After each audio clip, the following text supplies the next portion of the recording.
morning, everyone. We're back with more Barnstable this morning. I'm Sarah Colvin here with Shannon Liggett, the Animal Care and Adoption Counselor at the MSPCA, and this is Fluffy. Yes, this is Buffy. Looks a lot like the bunny that was here the last time you guys were here. Yep. This is the twin sister now. It's her turn to shine.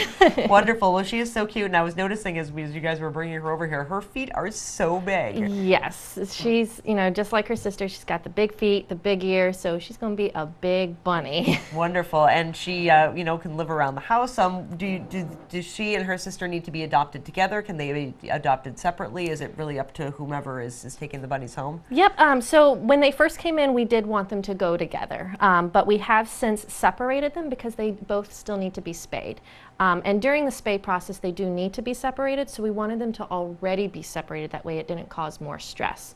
Makes sense. They could go home individually or they could go home together. They're not required to go home together. Obviously, we would like them to go home together, but not required. But they don't have to. So Yeah. I understand that Fluffy here is still just a baby, and she's going to get a little bit bigger, right? Yes. She's going to be a big girl. I think we're estimating probably about between like 9 and 12 pounds. They're going to be big bunnies.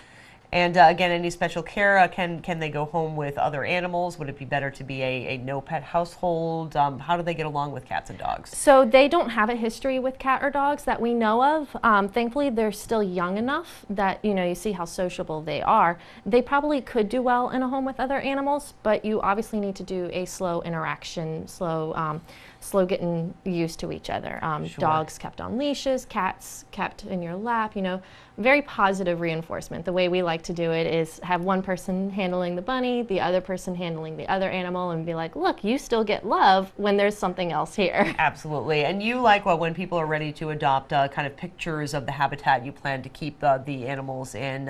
Of course, these guys don't want to be in cages all the time, right? They can kind of roam around the house and be a lap bunny. Yes, exactly. Especially these guys, Fluffy and Snowflake. I mean, they are just extremely sociable, extremely wonderful, love to be held and picked up, and they would love to just sit with you. One thing that I like to tell people, especially first-time rabbit owners, is have a really big dog crate and what's called an exercise pen attached to it. Okay. So the dog crate is their little den, and then the exercise pen is their free space. So lots of space to run around. Excellent. Well, Fluffy, it was very nice to meet you, and I hope you find a home soon. Yep. Let's see who we've got next. Yep. So next is a little ferret. Oh, these guys are so adorable. Her name is Tilly. Hi, Tilly. And she is absolutely wonderful. So these are really, I like ferrets. They are so cool. They're funky little animals. So what can They you tell me are. about the ferret? About So Tilly. Tilly here, you notice she's kind of got a little short, stubby she little does. tail. She actually had cancer before in the tail, Aw. and they actually did have to amputate most of it. Poor Tilly.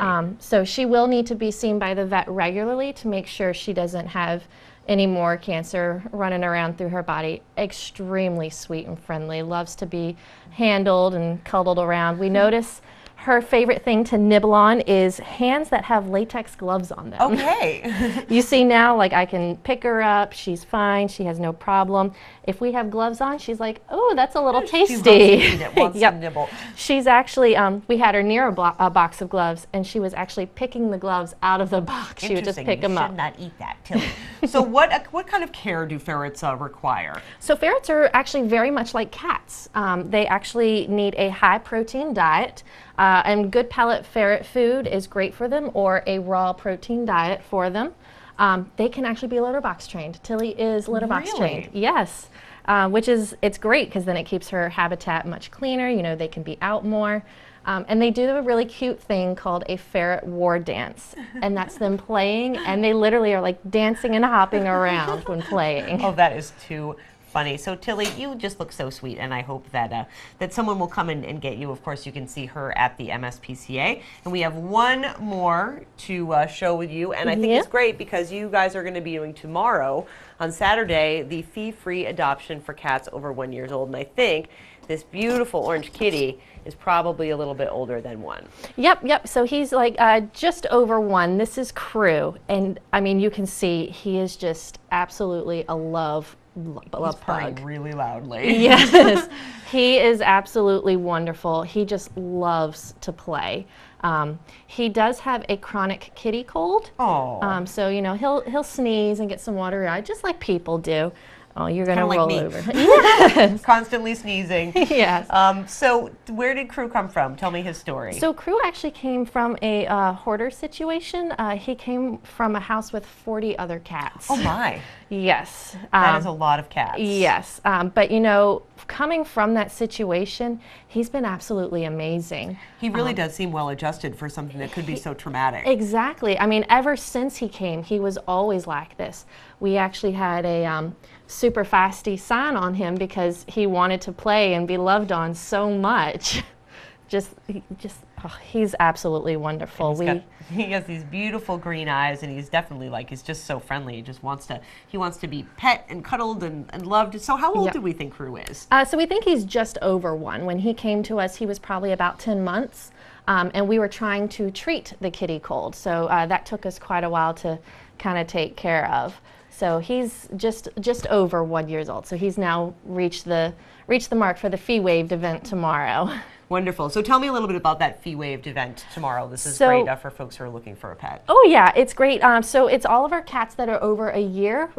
Thanks to generous donations and donors, their fees have actually been waived for tomorrow. And so what it entails is you would come to the shelter.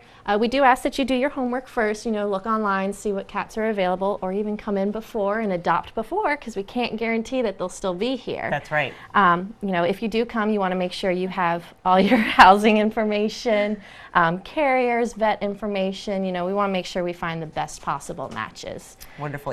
I love his whiskers too. They're so bold black and white. It's such a good contrast to his beautiful green eyes and his fuzzy orange fur. And of course, the walk is coming up on September 17th as well, right down at Asselton Park. Yeah, absolutely. It's going to be wonderful. We're going to have a lot of contests and challenges, a lot of vendors. It's going to be a lot of fun. And don't forget, we've got that boat that we're raffling off. That's right, 13-foot Boston Whaler, right? Yep, absolutely. Only selling 500 tickets. I think we only have 100 left. So you need to get there and get your tickets. Great. And can you learn more about that on the MSPCA website? Yep, absolutely. Or you can come right on in.